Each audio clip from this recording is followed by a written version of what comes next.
Hi friends, welcome back to ವಿಪ್ರತು story point. ಸ್ನೇಹಿತರೆ, ನೀವಿವಾಗ ಕೇಳ್ತಾ ಇದ್ದೀರಿ ಆಲಿಸು ಒಮ್ಮೆ ಹೃದಯದ ಮಾತನ್ನು, ಕಥಾ ಸರಣಿಯ 22ನೇ ಭಾಗವನ್ನು. ತಡ ಮಾಡದೆ ಕತೆಗೆ ಹೋಗೋಣ. ಸಂದರ್ಭಗಳು ಯಾವಾಗಲೂ ಒಂದೇ ಆಗಿರುವುದಿಲ್ಲ.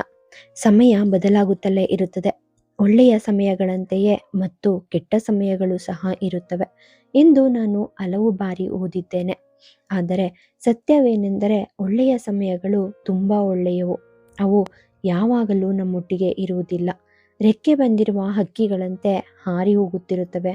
ಆದರೆ ಕೆಟ್ಟ ಸಮಯಗಳು ಹಾಗಲ್ಲ. ಅವು ನಮ್ಮೊಂದಿಗೆ ಸದಾ ಇರುತ್ತವೆ. ನಾವು ಬ್ರೇಕ್ ಆಗುವವರೆಗೂ ಅಥವಾ ಸೋಲನ್ನು ಸ್ವೀಕರಿಸುವವರೆಗೂ ಅವು ನಮ್ಮನ್ನು ಬಿಟ್ಟು ಹೋಗುವುದಿಲ್ಲ. ಅವು ಸಂದರ್ಭಕ್ಕೂ ಮೊದಲು ನಮ್ಮನ್ನು ಶರಣಾಗುವಂತೆ ಮಾಡಲು ಕಾಯುತ್ತಿರುತ್ತವೆ. ಆದರೆ ಅದು ನಿಜವಲ್ಲ. ನಾವು ಬ್ರೇಕ್ ಆಗದಿದ್ದಾಗ, ಸಂದರ್ಭಕ್ಕೆ ಕಟ್ಟು ಬಿದ್ದು ಶರಣಾಗದೇ ಇದ್ದಾಗ, ಆಗ ನಾವು ನಮ್ಮ ಜೀವನದ ದೊಡ್ಡ ಪಾಠವನ್ನು ಕಲಿಯುತ್ತೇವೆ. ಈಗ ನಾನು ಕಲಿತಂತೆ. ಈ ಸಾಲುಗಳು ಡೈರಿಯ ಪುಟಗಳನ್ನು ಸೇರಿದವು. ಸುದೀರ್ಘ ಪ್ರಯಾಣದ ನಂತರ ಅಶ್ವಿನ್ ಶೀತಲಾಳ ಬೀದಿಯ ಬಳಿ ಕಾರನ್ನು ನಿಲ್ಲಿಸಿದನು. ಸೌರವ್ ಇನ್ನೂ ಕೂಡ ಹಿಂದಿನ ಸೀಟಿನಲ್ಲಿ ಮುಖದ ಮೇಲೆ ಕರವಸ್ತ್ರವನ್ನು ಒದ್ದಿಕೊಂಡು ಕುಳಿತಿದ್ದನು. ಅಶ್ವಿನ್ನ ಕೈಯಿಂದ ತನ್ನ ಕೈಯನ್ನು ಬಿಡಿಸಿಕೊಂಡ ಶೀತಲ್ ಸೀಟ್ ಬೆಲ್ಟ್ ತೆಗೆದು ಕಾರಿನಿಂದ ಹೊರಬಂದಳು. ಅವಳೊಂದಿಗೆ ಅಶ್ವಿನ್ ಕೂಡ ಕೆಳಗಿಳಿದನು. ಹಿಂದಿನ ಕಿಟಕಿಯ ಬಳಿ ತಲೆ ತೂರಿಸಿದ ಶೀತಲ್, ಬಾಯ್ ಸೌರವ್ ಎಂದು ನಕ್ಕಳು. ಬಾಯ್ ಶೀತಲ್ ಎಂದು ನಕ್ಕ ಸೌರವ್ ಮತ್ತೆ ಕರ್ಚೀಪನ್ನು ಮುಖದ ಮೇಲೆ ಎಳೆದುಕೊಂಡನು. ನಕ್ಕ ಶೀತಲ್ ಅಶ್ವಿನ್ ಬಳಿಗೆ ಬಂದಳು. ಅಶ್ವಿನ್ ಕಾರಿನ ಡಿಕ್ಕಿಯಿಂದ ಶೀತಲಾಳ ಬ್ಯಾಗನ್ನು ಹೊರತೆಗೆಯುತ್ತಿದ್ದ. ಶೀತಲ್ ನಗುತ್ತಾ ಅವನನ್ನು ನೋಡುತ್ತಿದ್ದಳು. ಅಶ್ವಿನ್ ಬ್ಯಾಗನ್ನು ಎತ್ತಿಕೊಂಡವನು ಶೀತಲ್ ಬಳಿಗೆ ಬಂದನು. ನಾನು ನಿನ್ನ ಜೊತೆ ಬರಬೇಕಾ ಎಂದು ಕೇಳುತ್ತಾ ಅವಳ ಮುಂದೆ ನಿಂತನು. ಅಶ್ವಿನ್ ಕೈಯಿಂದ ತನ್ನ ಬ್ಯಾಗ್ ಪಡೆದವಳು, ಬೇಡ, ನಾನು ಹೋಗ್ತೀನಿ ಎಂದಳು. ಅಷ್ಟರಲ್ಲಿ ಶೀತಲಾಳ ಫ್ರೆಂಡ್ಸ್ ಅವಳ ಬಳಿಗೆ ಓಡಿ ಬಂದರು. ಅವುಗಳನ್ನು ನೋಡಿದ ಶೀತಲ್ ಮುಖದಲ್ಲಿ ನಗು ಅರಳಿತು. ಶೀತಲ್ ಬಳಿಗೆ ಬಂದವು ಅಶ್ವಿನ್ ಮತ್ತು ಶೀತಲ್ ಇಬ್ಬರನ್ನೂ ಸುತ್ತುವರಿದವು. ಹೋಗುವ ಮೊದಲು ಅವುಗಳಿಗೆ ಊಟ ಹಾಕಿದ್ದು ಅಶ್ವಿನ್ಗೆ ನೆನಪಾಗಿ ತನ್ನ 2 ಕೈಗಳನ್ನು ಮೇಲಕ್ಕೆತ್ತಿ, ನೆಕ್ಸ್ಟ್ ಟೈಮ್ ನಾನು ನಿಮಗೆ ಊಟ ತರೋದು ಮರ್ತೆ ಎಂದು ಹೇಳಿದ. ಆದರೆ ಆ ನಾಯಿ ಮರಿಗಳು ಅವನಿಂದ ಅತ್ತಿತ್ತ ಕದಲಿಲ್ಲ. ಅವನ ಮೇಲೆ ಹತ್ತಲು ಶುರು ಮಾಡಿದವು. ಅದನ್ನು ನೋಡಿದ ಶೀತಲ್, ಅವರು ನಿಮ್ಮನ್ನ ತುಂಬಾ ಇಷ್ಟಪಡ್ತಾ ಇದ್ದಾರೆ ಎಂದು ಹೇಳಿ ನಕ್ಕಳು. ಅಶ್ವಿನ್ ಆ ಮರಿಗಳಲ್ಲಿ ಒಂದನ್ನು ಎತ್ತಿಕೊಂಡು ಮುದ್ದು ಮಾಡುತ್ತಿದ್ದ. ಉಳಿದ ಮರಿಗಳು ಅವನ ಸೊಂಟದವರೆಗೂ ಹೆಗರಿ ಹೆಗರಿ ತಮ್ಮ ಪ್ರೀತಿಯನ್ನು ತೋರುತ್ತಿದ್ದವು. ಡೋಂಟ್ ವರಿ, ನಾನು ಎಲ್ಲವನ್ನ ನೋಡ್ಕೊಳ್ತೇನೆ ಎಂದನು ಆ ಪುಟ್ಟ ನಾಯಿ ಮರಿಯ ತಲೆ ಸವರುತ್ತಾ. ಪರವಾಗಿಲ್ಲ, ಥ್ಯಾಂಕ್ಸ್ ಎಂದಳು ಶೀತಲ್. ಈ ಬಾರಿ ಅಶ್ವಿನ್ ಶೀತಲಾಳನ್ನು ನೋಡಿದಾಗ ಅವಳು ನಗುತ್ತಾ, ನಿಮ್ ಬಟ್ಟೆಯೆಲ್ಲ ಹಾಳಾಯಿತು ಎಂದಳು. ಅಶ್ವಿನ್ ನಗುತ್ತಾ, ಪರವಾಗಿಲ್ಲ ಎಂದನು. ಅವನ ಮಾತುಗಳನ್ನು ಕೇಳಿ ಶೀತಲ್ ಮುಖದಲ್ಲಿ ನಗು ಮೂಡಿತು. ಮರುಕ್ಷಣವೇ ಶೀತಲ್ ತನ್ನ ನಾಯಿಗಳ ಮುಂದೆ ಬೆರಳುಗಳನ್ನು ಚಿಟಕೆ ಹೊಡೆದು ದಾರಿಯಲ್ಲಿ ಓಡಲು ಶುರು ಮಾಡಿದಳು. ಅವಳು ಹೋದುದನ್ನು ನೋಡಿದ ಅವುಗಳು ಸಹ ಹೆಗರಿ ಅವಳ ಹಿಂದೆ ಓಡಲು ಶುರು ಮಾಡಿದವು. ಆದರೆ ಅಶ್ವಿನ್ ಎತ್ತುಕೊಂಡಿದ್ದ ಮರಿ ಮಾತ್ರ ಅವನ ಕೈಯಲ್ಲೇ ಇತ್ತು. ಅಶ್ವಿನ್ ಅದರ ತಲೆಯನ್ನು ಸವರುತ್ತಾ ಮುದ್ದಿಸಿದ. ಆ ಮರಿ ಅವನ ಕೈಯನ್ನು ನೆಕ್ಕಲು ಶುರು ಮಾಡಿತು. ಅವನು ಸ್ವಲ್ಪ ಹೊತ್ತು ಆಡಿಸಿದವನು ಮಂಡಿಯೂರಿ ಕುಳಿತು ಅದನ್ನು ನೆಲದ ಮೇಲೆ ಬಿಟ್ಟನು. ಕೆಲವು ಕ್ಷಣ ಅವನನ್ನೇ ನೋಡಿದ ಆ ಮರಿ ಹೊರಟು ಹೋದ ಶೀತಲ್ ಹಿಂದೆ ಓಡಿತು. ನಿಟ್ಟುಸಿರೊಂದನ್ನು ಬಿಟ್ಟ ಅಶ್ವಿನ್ ಶೀತಲ್ ಕಾಣುವಳೆ ಎಂದು ನೋಡಿದ. ಆದರೆ ಅವಳು ಆಗಲೇ ಹೋಗಿಯಾಗಿತ್ತು. ನಕ್ಕವನು ಕಾರಿನಲ್ಲಿ ಬಂದು ಕುಳಿತ. ಸೌರವ್ ತನ್ನ ಮುಖದ ಮೇಲಿದ್ದ ಕರ್ಚೀಫನ್ನು ತೆಗೆದು ಮುಂದಿನ ಸೀಟಿನಲ್ಲಿ ಕುಳಿತುಕೊಂಡಿದ್ದ. ಕಾರ್ ಮುಂದಕ್ಕೆ ಚಲಿಸಿತ್ತು. ಹಾಗಾದ್ರೆ ನೀನೀಗ ಮನೇಲಿ ಮಾತಾಡ್ತೀಯಾ ಎಂದನು ಸೌರವ್. ಹೌದು ಎಂದನು ಅಶ್ವಿನ್ ರಸ್ತೆಯ ಕಡೆಗೆ ನೇರ ನೋಟ ಬೀರಿ. ಓಕೆ, ಆಲ್ ದ ಬೆಸ್ಟ್ ಮಗ, ಭುಜ ತಟ್ಟಿದನು ಸೌರವ್. ಥ್ಯಾಂಕ್ಸ್ ಮಗ ಎಂದು ನಕ್ಕನು ಅಶ್ವಿನ್. ಸೌರವ್ನನ್ನು ಅವನ ಮನೆಯ ಮುಂದೆ ಇಳಿಸಿದವನು ಅವನು ಒತ್ತಾಯಿಸಿದರೂ ಸಹ ನಿಲ್ಲದೆ ತನ್ನ ಮನೆಯ ಕಡೆ ಕಾರನ್ನು ತಿರುಗಿಸಿದನು. ತನ್ನ ಬ್ಯಾಗ್ನಿಂದ ಬಟ್ಟೆಗಳನ್ನು ತೆಗೆದು ಅಶ್ವಿನ್ ಅವುಗಳನ್ನು ಕಪಾಟಿನಲ್ಲಿ ಇಡುತ್ತಿದ್ದ. ಅಷ್ಟರಲ್ಲಿ ಸುಮಂಗಲ ತನ್ನ ಸೀರೆಯ ನೆರಿಗೆಯನ್ನು ಚಿಮ್ಮಿಸುತ್ತಾ ಮಗನ ರೂಮಿಗೆ ಬಂದರು. ಹೇಗಿತ್ತು? ಮಗನನ್ನೇ ನೋಡುತ್ತಾ ಕೇಳಿದರು. ಚೆನ್ನಾಗಿತ್ತು, ಚುಟುಕು ಉತ್ತರ ನೀಡಿದ ಅಶ್ವಿನ್. ಬಿಡು, ನಾನಿಡ್ತೀನಿ ಎಂದರು. ಪರವಾಗಿಲ್ಲ, ನಾನಿಟ್ಕೊಳ್ತೀನಿ, ನೀವು ಕುಳಿತುಕೊಳ್ಳಿ ಎಂದನು. ಹಾಸಿಗೆಯ ಮೇಲೆ ಕುಳಿತ ಸುಮಂಗಲ, ನಿಮ್ಮಪ್ಪ ಮತ್ತು ನಿಮ್ಮಜ್ಜ ತುಂಬ ಕೋಪ ಮಾಡಿಕೊಂಡ್ರು. ನೀನು ಇದ್ದಕ್ಕಿದ್ದಂತೆ ಹೀಗೆ ಮಾಡಬಾರ್ದಾಗಿತ್ತು ಎಂದರು. ಹೇಳ್ಬೇಕಂದ್ರೆ ನಾನು ಯಾರನ್ನೂ ಹೆಚ್ಚು ಮೀಟ್ ಆಗಲ್ಲ. ಇದ್ದಕ್ಕಿದ್ದಂತೆ ಈ ತರಹದ ಒಂದು ಪ್ಲ್ಯಾನ್ ಮಾಡಿದಾಗ ನನಗಾಗಲ್ಲ ಅನ್ನೋಕ್ಕೆ ಮನಸ್ಸು ಬರಲಿಲ್ಲ, ಸಮಜಾಯಿಸಿ ಕೊಟ್ಟನು. ನೀನು ನಮಗಾದರೂ ಹೇಳಬಹುದಿತ್ತು, ದೂರಿದಂತೆ ಹೇಳಿದರು. ಹೇಳ್ಬಹುದಿತ್ತು, ಆದರೆ ಆಗ ನಾನು ಹೋಗ್ದಾಗ ಮಾಡೋಕ್ಕೆ ನೀವು ಬೇರೆ ಪ್ಲ್ಯಾನ್ ಏನಾದರೂ ಮಾಡ್ತಾ ಇರ್ತಿದ್ರಿ, ಮುಖಕ್ಕೆ ಹೊಡೆದಂತೆ ಹೇಳಿದನು. ಸುಮಂಗಲರಿಗೆ ಅಶ್ವಿನ್ನ ವರ್ತನೆ ತುಸು ವಿಚಿತ್ರವೆನಿಸಿತು. ನಾಳೆ ಭಾವನಾ ಮನೆಗೆ ಹೋಗ್ಬೇಕು ಎಂದರು ಮಗನನ್ನೇ ನೋಡುತ್ತಾ. ಯಾಕೆ? ಅಶ್ವಿನ್ನ ಹುಬ್ಬುಗಳು ಗಂಟಾದವು. ಯಾಕೆ ಅಂದರೆ, ಹೊಸ ವರ್ಷ ಶುರು ಆಗಿದೆ, ಅವರು ನಿನ್ನನ್ನು ಮೀಟ್ ಮಾಡೋಕೆ ಬಂದಿದ್ರು, ಆದರೆ ನೀನು ಎಂದು ಸುಮ್ಮನಾದವರು, ಭಾವನಾಗೂ ನಿನ್ನ ಟ್ರಿಪ್ ಬಗ್ಗೆ ತಿಳಿದಿರಲಿಲ್ಲ, ಪಾಪ ತುಂಬ ಬೇಜಾರು ಮಾಡಿಕೊಂಡ್ಲು ಎಂದರು. ನಾನು ಯಾರಿಗೂ ಹೇಳಿರಲಿಲ್ಲ ಎಂದನು ಎತ್ತಲು ನೋಡುತ್ತಾ. ನಮ್ಗೆ ಹೇಳದೇ ಇದ್ರೆ ಏನೋ ಅನ್ಬಹುದು, ಆದರೆ ಭಾವನಾ ನಿನ್ನ ಭಾವಿ ಪತ್ನಿ, ಅವಳಿಗೆ ಇದು ತಿಳಿದಿರಬೇಕಿತ್ತು ಎಂದರು. ಅಮ್ಮ, ನನಗೆ ಭಾವನಾನ ಮದುವೆ ಆಗೋಕ್ಕೆ ಇಷ್ಟ ಇಲ್ಲ ಎಂದನು ಅಶ್ವಿನ್. ಮುಂದಿನ ಕ್ಷಣವೇ ಆಘಾತಕ್ಕೆ ಒಳಗಾದಂತೆ, ನೀನೇನು ಹೇಳ್ತಾ ಇದೀಯಾ ಎಂದು ಕೇಳಿದರು ಸುಮಂಗಲ. ಅಶ್ವಿನ್ ತನ್ನ ಬ್ಯಾಗಿನಲ್ಲಿ ಇದ್ದ ಕೊನೆಯ ಬಟ್ಟೆಯನ್ನು ತೆಗೆದು ವಾರ್ಡ್ರೋಬಲ್ಲಿ ಇಡುತ್ತಾ, ಹೌದು, ನನಗೆ ಭಾವನಾನ ಮದುವೆ ಆಗೋಕ್ಕೆ ಇಷ್ಟ ಇಲ್ಲ ಎಂದನು. ಸುಮಂಗಲ ಎದ್ದು ಮಗನ ಬಳಿ ಬಂದರು. ನೀನು ಹುಷಾರಾಗಿದ್ಯಾ ತಾನೇ? ಇಲ್ಲಿವರೆಗೆ ಯಾವುದೇ ಸಮಸ್ಯೆ ಇರಲಿಲ್ಲ, ಇದಕ್ಕಿದ್ದಂತೆ ಯಾಕೆ ಹೀಗೆ ಎಂದರು ಮಗನ ಭುಜ ಅಲಗಿಸುತ್ತಾ. ಅವರ ಕೈಯನ್ನು ಕಿತ್ತೆಸಿದವನು, ಇದ್ದಕ್ಕಿದ್ದಂತೆ ಏನೂ ಇಲ್ಲ ಅಮ್ಮ, ಈ ಸಂಬಂಧದಲ್ಲಿ ನನಗೆ ಉಸಿರುಗಡ್ದಾಗ ಆಗ್ತಾ ಇದೆ. ಭಾವನಾ ನಾನು ಒಬ್ರಿಗೊಬ್ರು ಯಾವ ಕಡೆಯಿಂದನೂ ಹೊಂದಾಣಿಕೆಯಾಗೋದಿಲ್ಲ ಎಂದನು. ಸುಮಂಗಲ ಅಶ್ವಿನ್ನ ತೋಳನ್ನು ಹಿಡಿದು ತನ್ನ ಕಡೆಗೆ ತಿರುಗಿಸಿಕೊಂಡು, ನಿನಗೇನಾದರೂ ಹುಚ್ಚಿಡ್ದಿದ್ಯಾ? ನಿನ್ನ ಮದುವೆಗೆ ಇನ್ನು 15 ದಿನಗಳು ಮಾತ್ರ ಅಷ್ಟೇ ಇರೋದು. ಸ್ಥಳ ಬುಕ್ ಆಗಿದೆ, ಎಲ್ಲವೂ ಆಲ್ರೆಡಿ ನಿರ್ಧಾರ ಆಗಿದೆ, ಅರ್ಧದಷ್ಟು ಕಾರ್ಡ್ಗಳು ಸಂಬಂಧಿಕರಿಗೆ ಹಂಚಿ ಆಗಿದೆ. ಈಗ ನೀನು ಮದುವೆ ಆಗೋದಿಲ್ಲ ಅಂದರೆ ಏನೋ ಅರ್ಥ ಎಂದು ಕೋಪದಲ್ಲಿ ಕೇಳಿದರು. ಅಶ್ವಿನ್ ಸುಮಂಗಲಾರ ಕಣ್ಣುಗಳನ್ನು ನೋಡುತ್ತಾ, ಹೌದು ಅಮ್ಮ, ನನಗೆ ಈ ಮದುವೆ ಬೇಡ, ನಾನು ಬೇರೆ ಯಾರನ್ನೋ ಪ್ರೀತಿ ಮಾಡ್ತಾ ಇದ್ದೀನಿ ಅಳುಕಿಲ್ಲದೆ ಹೇಳಿದನು. ಸುಮಂಗಲ, ಅಶ್ವಿನ್ ಎಂದು ಕೂಗಿದರು. ನಂತರ ತಮ್ಮನ್ನು ತಾವೇ ಸಮಾಧಾನ ಮಾಡಿಕೊಂಡು ಅವನ ಕೆನ್ನೆಗಳನ್ನು ತಮ್ಮ ಕೈಯಲ್ಲಿ ಹಿಡಿದು, ಮಗ, ನಾವು ಕುಳಿತು ಮಾತಾಡೋಣ, ಇದೆಲ್ಲ ಇದ್ದಕ್ಕಿದ್ದಂತೆ ಹೇಗಾಯಿತು ಕೇಳು, ಒಮ್ಮೆ ಎಚ್ಚರಿಕೆಯಿಂದ ಯೋಚಿಸು, ಇದು ನಮ್ಮ ಗೌರವದ ಪ್ರಶ್ನೆ, ಮತ್ತೆ ಇದು ಇನ್ನೊಬ್ರು ಗೌರವದ ಪ್ರಶ್ನೆ ಕಣೋ ಎಮೋಷ್ನಲ್ ಆಗಿ ಹೇಳಿದರು. ಅಶ್ವಿನ್ ಸುಮಂಗಲಾರ ಕೈಗಳನ್ನು ತನ್ನ ಕೆನ್ನೆಗಳಿಂದ ತೆಗೆದು ಹಾಕಿದ. ನಾನು ತುಂಬ ಯೋಚಿಸಿದ್ದೀನಿ ಅಮ್ಮ, ಆದರೆ ನಾನು ನನ್ನ ಜೀವನವನ್ನು ಉಸಿರುಗಡ್ತಾ ಕಳೆಯೋಕೆ ಇಷ್ಟಪಡೋದಿಲ್ಲ. ನಾನು ಯಾರೊಂದಿಗಾದರೂ ನನ್ನ ಜೀವನಕ್ಕೆ ಉತ್ತಮ ಆರಂಭವನ್ನು ಬಯಸ್ತೀನಿ, ಆದರೆ ಭಾವನಾಳೊಟ್ಟಿಗಲ್ಲ ಎಂದನು. ಸುಮಂಗಲ ಕೋಪದಿಂದ, ಯಾರ ಹುಡುಗಿ ಎಂದು ಕೇಳಿದರು. ನಾನೀಗಲೇ ನಿಮ್ಮೊಟ್ಟಿಗೆ ಅದನ್ನು ಹೇಳೋಕ್ಕಾಗಲ್ಲ ಅಮ್ಮ ಎಂದನು. ಅವಳು ಯಾವ ಕುಟುಂಬಕ್ಕೆ ಸೇರಿದವಳು ಪಟ್ಟು ಹಿಡಿದಂತೆ ಕೇಳಿದರು.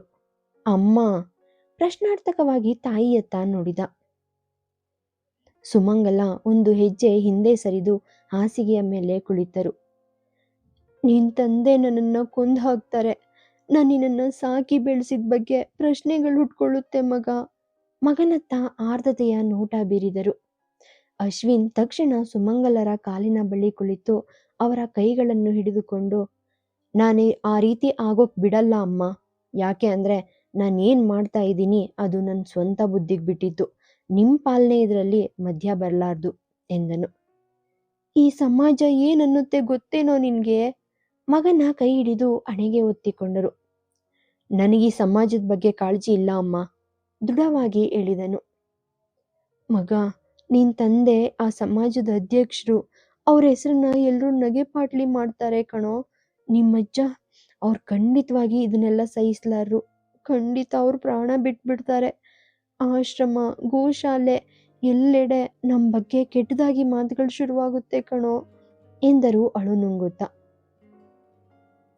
ಇದು ಸ್ವಲ್ಪ ಟೈಮ್ ಅಷ್ಟೇ ಅಮ್ಮ, ಆಮೇಲೆ ಎಲ್ಲ ಸರಿ ಹೋಗುತ್ತೆ. ಈ ಸಮಾಜ ಯಾರಿಗೂ ಸೇರಿದ್ದಲ್ಲ. ಸ್ವಲ್ಪ ದಿನ ಎಲ್ಲ ಮರ್ತು ಬಿಡ್ತಾರೆ, ಅಥವಾ ಹೊಸದೊಂದು ವಿಷಯ ಸಿಕ್ಕಿದ್ರೆ ಅದ್ರ ಹಿಂದೆ ಮುಗಿ ಬೀಳ್ತಾರೆ. ಮೌನವಾಗಿ ಹೇಳಿದ ಅವನೊಳಗೆ ಆಕ್ರೋಶ ಕುದಿಯುತ್ತಿತ್ತು. ಅಶ್ವಿನ್, ನಾಳೆ ಒಂದು ದಿನ ನೀನು ನಮ್ಮನ್ನ ಜನಗಳು ನಿನ್ಸೋ ರೀತಿ ನಾನು ನಿನಗೆ ಸಂಸ್ಕಾರ ಕೊಟ್ಟಿಲ್ಲ ಕಣಪ್ಪ. ಕೋಪಕ್ಕೆ ಉಸಿರು ಬಿಗಿದ ಹಾಗಾಗಿತ್ತು. ಅಮ್ಮ, ನನಗೆ ಯಾರ ಬಗ್ಗೆನೂ ಕಾಳಜಿ ಇಲ್ಲ. ಇಲ್ಲ, ನಿಜವಾಗಿಯೂ ನನಗೆ ಯಾರ ಬಗ್ಗೆನೂ ಕಾಳಜಿ ಇಲ್ಲ. ಆದರೆ ನನಗೆ ಈ ಮದುವೆ ಇಷ್ಟ ಇಲ್ಲ ಎಂದನು. ಸುಮಂಗಲ ತಕ್ಷಣ ಎದ್ದು ನಿಂತು, ನನಗಿದೆಲ್ಲ ಗೊತ್ತಿಲ್ಲ. ನೀನು ಮದುವೆ ಆಗುತ್ತೆ, ಅದು ಭಾವನ ಜೊತೆಗೇ ಆಗುತ್ತೆ ನಿರ್ಧರಿಸಿದವರಂತೆ ಹೇಳಿದರು. ಕನಿಷ್ಠ ಪಕ್ಷ ನೀನಾದರೂ ನನ್ನ ಜೊತೆಗಿರ್ತೀಯ ಅಂದ್ಕೊಂಡಿದ್ದೆ ಅಮ್ಮ. ನೋವಿನ ನಗು ನಕ್ಕನು. ಸುಮಂಗಲ ಕೋಪದಿಂದ, ನೀನು ಏನು ಹೇಳ್ತಾ ಇದೀಯ ಅಂತ ನಿನಗೆ ತಿಳಿದಿದ್ಯಾ? ಆ ಹುಡುಗಿ ಬೇರೆ ಜಾತಿಯವಳು. ಸಮಾಜ ಹೋಗ್ಲಿ ಬಿಡು, ನನ್ನ ನೆತ್ತವ್ರಿಗೇನಾದರೂ ತಿಳಿದ್ರೆ ಎಂಥ ಅನಾಹುತ ಆಗುತ್ತೆ ಅಂತ ಗೊತ್ತಾ? ನಿನ್ನ ಚಿಕ್ಕಮ್ಮ ಮತ್ತು ಚಿಕ್ಕಪ್ಪ ನಮ್ಮೊಂದಿಗಿನ ಎಲ್ಲ ಸಂಬಂಧಗಳನ್ನ ಮುರಿದುಕೊಳ್ತಾರೆ. ಇದೆಲ್ಲದರ ಪರಿಣಾಮ ನಿನ್ನೊಬ್ಬನ ಮೇಲೆ ಮಾತ್ರ ಅಲ್ಲ, ನಮ್ಮೆಲ್ಲರ ಮೇಲೂ ಬೀರುತ್ತೆ ಎಂದರು. ನನಗೆ ನಿಜವಾಗ್ಲೂ ಈ ಮದುವೆ ಇಷ್ಟ ಇಲ್ಲ ಅಮ್ಮ. ದಯವಿಟ್ಟು ಅರ್ಥ ಮಾಡ್ಕೊಳ್ಳಿ. ಹೆತ್ತ ತಾಯಿ ನೀವಾದರೂ ನನ್ನ ಆಸೆ ರೀತಿ ಬದುಕೋಕೆ ಸಹಾಯ ಮಾಡಿ ಅಂಗಲಾಚುವಂತೆ ಕೇಳಿದ. ಇಲ್ಲ ಇಲ್ಲ, ಇದರಲ್ಲಿ ನಾನು ನಿನ್ನ ಜೊತೆ ಇಲ್ಲ. ಆ ಹುಡುಗಿ ಜೊತೆಗಿನ ನಿನ್ನ ಮದುವೆಗೆ ನಾನು ಬೆಂಬಲ ಕೊಡೋದಿಲ್ಲ ಕಡ್ಡಿ ಮುರಿದಂತೆ ಹೇಳಿಬಿಟ್ಟರು. ಅಂದರೆ ನಾನೇನು ಮಾಡಬೇಕು ಈಗ? ನೊಂದು ಕೇಳಿದನು. ಏನಾದರೂ ಮಾಡ್ಕೊ. ನಿನ್ನ ತಂದೆ ನಿನ್ನ ಅಜ್ಜನೊಟ್ಟಿಗೆ ಮಾತಾಡು. ನನಗಿದೆಲ್ಲ ಏನೂ ಗೊತ್ತಿಲ್ಲ ಅಷ್ಟೆ ನಿರ್ದಯವಾಗಿ ಹೇಳಿಬಿಟ್ಟರು. ಅಲ್ಲಮ್ಮ, ಅಶ್ವಿನ್ ಏನನ್ನೋ ಹೇಳಲು ಬಂದವನನ್ನು ಕೈಯಡ್ಡ ಹಿಡಿದು ಅವನನ್ನು ತಡೆದು ಅಲ್ಲಿಂದ ಎದ್ದು ಹೊರಟು ಹೋದರು. ಸೋತವನಂತೆ ಕುಳಿತ ಅಶ್ವಿನ್ ತಲೆ ಸಿಡಿಯಲು ಶುರುವಾಯಿತು. ಕೂದಲಲ್ಲಿ ಕೈ ಹಾಕಿ ಕಿತ್ತವನು ಸೀಲಿಂಗ್ ದಿಟ್ಟಿಸುತ್ತಾ ಗದ್ದಕ್ಕೆ ಕೈಯೂರಿ ಕುಳಿತನು. ಸುಮಂಗಲ ಒಪ್ಪುವುದಿಲ್ಲ ಎಂದು ಅವನಿಗೆ ತಿಳಿದಿತ್ತು. ಆದರೂ ಒಂದು ಪ್ರಯತ್ನ ಮಾಡಿದ್ದನು. ತನ್ನ ಈ ಹೋರಾಟದಲ್ಲಿ ಗೆಲುವು ಅಷ್ಟು ಸುಲಭವಲ್ಲ ಎಂದು ಅವನಿಗೆ ತಿಳಿದಿತ್ತು. ಯಾಕೆಂದರೆ ನಿಜವಾದ ಯುದ್ಧ ಈಗಷ್ಟೇ ಶುರುವಾಗಿತ್ತು. ವಿಷಯವು ಮತ್ತಷ್ಟು ಮುಂದುವರಿಯಬೇಕಾಗಿತ್ತು. ಆಳವಾದ ಉಸಿರನ್ನು ತೆಗೆದುಕೊಳ್ಳುತ್ತಾ ಅಶ್ವಿನ್ ತನ್ನ ಮುಂದೆ ಇದ್ದ ಕಗ್ಗೆಂಟನ್ನು ಬಿಡಿಸುವ ಯತ್ನ ನಡೆಸಿದನು. ಆದರೆ ಅವನಿಗೆ ಯಾವುದೇ ದಾರಿಯಾಗಲಿ ಸಮಾಧಾನವಾಗಲಿ ಸಿಗದಿದ್ದಾಗ ಅವನ ಕಣ್ಣುಗಳು ಫೋನ್ ಕಡೆಗೆ ಹರಿದವು. ಹೇಳಬೇಕು ಅಂದರೆ ಹಿಂದೆ ಹಲವು ಬಾರಿ ಅವನು ರಾತ್ರಿಯಲ್ಲಿ ಶೀತಲ್ಗೆ ಕಾಲ್ ಮಾಡಬೇಕು ಎಂದುಕೊಂಡಿದ್ದನು. ಆದರೆ ಆಗ ಧೈರ್ಯ ಬಂದಿರಲಿಲ್ಲ. ಇದ್ದ ಧೈರ್ಯ ಸಾಕಾಗಿರಲಿಲ್ಲ. ಆದರೆ ಶೀತಲ್ ಅವನ ಪ್ರೀತಿಯನ್ನು ಒಪ್ಪಿಕೊಂಡಿದ್ದ ಕಾರಣ ಈಗ ಅವನಿಗೆ ಯಾವುದೇ ಅಳುಕಿರಲಿಲ್ಲ. ಧೈರ್ಯವಾಗಿ ಶೀತಲ್ಗೆ ಕಾಲ್ ಮಾಡಿದ್ದ. ಬಹುಶಃ ಶೀತಲ್ ಕೂಡ ಅಶ್ವಿನ್ ಕರೆಗಾಗಿ ಕಾಯುತ್ತಿದ್ದಳು ಎನಿಸುತ್ತದೆ. ಒಂದೇ ರಿಂಗಿಗೆ ಕಾಲ್ ಪಿಕ್ ಮಾಡಿದ್ದಳು. ಅವಳ ಬಾಯಿಂದ ಬಂದ ಹಲೋ ಎನ್ನುವ ಇಂಪಾದ ಧ್ವನಿ ಅವನಿಗೆ ಒಂದು ಕ್ಷಣ ಎಲ್ಲವನ್ನೂ ಮರೆಸಿತ್ತು. ಇಷ್ಟೊತ್ತು ತೊಂದರೆಗಳ ಕಗ್ಗಂಟಲ್ಲಿ ಸಿಲುಕಿಕೊಂಡಿದ್ದವನಿಗೆ ಅವಳ ಧ್ವನಿ ಅದೆಷ್ಟೋ ಸಾಂತ್ವನವನ್ನು ನೀಡಿತ್ತು. ತಣ್ಣನೆಯ ಗಾಳಿಯಲ್ಲಿ ಮನದನ್ನೆಯ ಜೊತೆ ಮಾತನಾಡುವ ಮನಸ್ಸಾಗಿ ಎದ್ದು ಬಾಲ್ಕನಿಗೆ ಬಂದನು. ನೀನಿನ್ನೂ ನಿದ್ರೆ ಮಾಡಿಲ್ವಾ? ಪ್ರೀತಿಯಿಂದ ಕೇಳಿದ. ನಾನು ನಿಮ್ಮ ಕಾಲ್ಗೋಸ್ಕರ ವೆಯ್ಟ್ ಮಾಡ್ತಾ ಇದ್ದೆ ನಾಚುತ್ತಾ ಹೇಳಿದಳು. ಅವಳ ಮಾತನ್ನು ಕೇಳಿದವನಿಗೆ ಅವಳ ಮುದ್ದಾದ ಮುಖ ಕಣ್ಣ ಮುಂದೆ ಬಂದಿತ್ತು. ಮೌನವಾಗಿ ಆ ಮುಗ್ಧ ಮುಖವನ್ನು ಕಲ್ಪಿಸಿಕೊಳ್ಳಲು ಶುರು ಮಾಡಿದ. ನೀವು ಚೆನ್ನಾಗಿದ್ದೀರಾ? ಶೀತಲ್ ಅವನ ಮೌನವನ್ನು ಕಂಡು ತಾನೇ ಕೇಳಿದಳು. ಅವಳ ಮಾತಿಗೆ ಅವನ ಮುಖದಲ್ಲಿ ನಗು ಅರಳಿತು. ಮೊದಲು ನಿಜವಾಗ್ಲೂ ಚೆನ್ನಾಗಿರಲಿಲ್ಲ, ಈಗಂತೂ ಐ ಆಮ್ ಫೈನ್ ಎಂದನು. ಅವನ ಮಾತಿಗೆ ಕಿಲಕಿಲನೆ ನಕ್ಕಳು ಶೀತಲ್. ನಾನು ನಿನ್ನ ಬಳಿ ಏನನ್ನೋ ಕೇಳಬೇಕಿತ್ತು ಶೀತಲ್. ಅವನ ಧ್ವನಿ ಆದಷ್ಟು ಮೃದುವಾಯಿತು. ಕೇಳಿ ಎಂದಳು ಶೀತಲ್. ನಾನು ನಿನ್ನನ್ನು ಪ್ರೀತಿಸ್ತಾ ಇದ್ದೀನಿ ಅಂತ ಹೇಳಿದ್ಮೇಲೆ ನಿನ್ನ ಮನಸ್ಸಲ್ಲಿ ನನ್ನ ಬಗ್ಗೆ ಏನಿದೆ ಎಂದು ಕೇಳಿದ. ಅವನ ಮಾತನ್ನು ಕೇಳಿದ ಶೀತಲ್ ಮುಖದಲ್ಲಿ ತಿಳಿ ಮಂದಹಾಸ ಹರಡಿಕೊಂಡಿತ್ತು. ನಗುತ್ತಾ, ಈ ಕ್ಷಣವನ್ನು ವಿವರಿಸೋಕೆ ಸಾಧ್ಯನೇ ಇಲ್ಲ ಎಂದಳು. ಅಶ್ವಿನ್ ಕಂಬಿಗೆ ಹೊರಗೆ ನಿಲ್ಲುತ್ತಾ, ಹಾಗಾದ್ರೆ ಎಂದನು. ಪರಸ್ಪರ ಏನೋ ಬೇಕಾಗುತ್ತೆ, ನಾಚುತ್ತಾ ಹೇಳಿದಳು. ಏನು ಅಂದ್ರೆ ಅಚ್ಚರಿಯಿಂದ ಕೇಳಿದ ಅಶ್ವಿನ್. ಅನ್ಯೋನ್ಯತೆ ಎಂದಳು ಅವಳು. ನಿನಗದು ಓಕೆನಾ ಎಂದ ಅವನು. ನಾನು ನನ್ನ ಮನಸ್ಸಲ್ಲೇ ಆ ತೋಟದ ಮನೆಯಲ್ಲಿ ನಿಮ್ಮೊಟ್ಟಿಗೆ ಕಳೆದ ಕ್ಷಣಗಳನ್ನ ನೆನಪಿಸ್ಕೊಳ್ತಾ ಇದ್ದೀನಿ ಎಂದಳು. ಅವಳ ಮಾತಿಗೆ ಅಶ್ವಿನ್ ನಕ್ಕ. ನೀವು ಏನನ್ನೋ ಯೋಚನೆ ಮಾಡ್ತಾ ಇದ್ದೀರಾ ಅಲ್ವಾ? ಶೀತಲ್ ಅನುಮಾನದಿಂದ ಕೇಳಿದಳು. ಅಶ್ವಿನ್ ಪ್ರತಿಕ್ರಿಯೆಗಾಗಿ ಆಳವಾದ ಉಸಿರನ್ನು ಹೊರಚೆಲ್ಲಿದ. ನೋಡಿ, ಯಾವುದೇ ವಿಷಯದ ಬಗ್ಗೆ ನಮಗೆ ಕ್ಲಾರಿಟಿ ಸಿಗದೆ ಹೋದಾಗ ನಾವು ಆರಾಮಾಗಿ ಸ್ವಲ್ಪ ಹೊತ್ತು ನಿದ್ರೆ ಮಾಡಬೇಕು. ನಾನು ಹಾಗೆ ಮಾಡೋದು ಎಂದಳು ನಗುತ್ತಾ. ನಿದ್ರೆ ಪ್ರಾಬ್ಲಮ್ನ ಸಾಲ್ವ್ ಮಾಡುತ್ತಾ? ಪ್ರಶ್ನಾರ್ಥಕವಾಗಿ ಕೇಳಿದ. ಇಲ್ಲ, ಆದರೆ ಇರೋ ಪ್ರಾಬ್ಲಮ್ಸ್ನ ಸಾಲ್ವ್ ಮಾಡೋಕ್ಕೆ ಹೊಸ ಆಲೋಚನೆಗಳು ಮನಸ್ಸಿಗೆ ಬರುತ್ತೆ ಎಂದಳು. ಐ ಲವ್ ಯು ಶೀತಲ್, ಭಾವೋನ್ಮತ್ತನಾಗಿ ಹೇಳಿದ. ಆದರೆ ಅವಳದೋ ಬರೀ ಮೌನ. ನೀನು ಹೇಳಲ್ವಾ ಶೀತಲ್ ಎಂದು ಅವನು ಕೇಳುತ್ತಿರುವಾಗಲೇ ಯಾರೋ ಬಾಗಿಲು ತಟ್ಟುತ್ತಿರುವಂತೆ ಕೇಳಿಸಿತು. ಅಶ್ವಿನ್ಗೆ ಆ ಶಬ್ದ ಕೇಳಿ ಅರ್ಥವಾಯಿತು. ಅಮ್ಮ ಹೋಗಿ ಬಹುಶಃ ಅಪ್ಪನಿಗೆ ಹೇಳಿರಬಹುದು ಎಂದು ಮನದಲ್ಲೇ ಅಂದುಕೊಂಡವನು ಆಳವಾದ ಉಸಿರನ್ನು ಹೊರಚೆಲ್ಲಿ, ಸರಿ ನೀನು ಮಲ್ಕೋ, ನಾನು ನಾಳೆ ಕಾಲ್ ಮಾಡ್ತೀನಿ ಎಂದನು. ಓಕೆ, ಗುಡ್ ನೈಟ್ ಎಂದಳು ಅತಿ ಮಧುರವಾಗಿ. ಮತ್ತೊಮ್ಮೆ ಬಾಗಿಲು ತಟ್ಟಿದ ಶಬ್ದವಾಗಲು ಅಶ್ವಿನ್ ಕಾಲನ್ನು ಕಟ್ ಮಾಡಿ ಬಾಲ್ಕನಿಯಿಂದ ರೂಮಿನತ್ತ ನಡೆದನು, ಬಾಗಿಲನ್ನು ತೆರೆಯಲು. ಸಹೃದಯದ ಸಾಹಿತ್ಯ ಅಭಿಮಾನಿಗಳೇ, ಥ್ಯಾಂಕ್ ಯು ಸೋ ಮಚ್ ಈ ಚಾನಲ್ನ ವಿಸಿಟ್ ಮಾಡಿದ್ದಕ್ಕೆ. ಕತೆ ಹೇಗೆ ಬಂದಿದೆ ಅಂತ ಕಮೆಂಟ್ ಮೂಲಕ ತಿಳಿಸಿ. ಹಾಗೆ ಹೊಸಬ್ರು ಯಾರಾದರೂ ನೋಡಿ ನಿಮ್ಗೆ ಈ ಕತೆ ಇಷ್ಟ ಆಯಿತು ಅಂತ ಅಂದರೆ ಚಾನಲ್ನ ಸಬ್ಸ್ಕ್ರೈಬ್ ಮಾಡ್ಕೊಳ್ಳಿ. Thank you so much. ಸಿರಿಗನ್ನಡಂ ಗೆಲ್ಗೆ, ಸಿರಿಗನ್ನಡಂ ಬಾಳ್ಗೆ.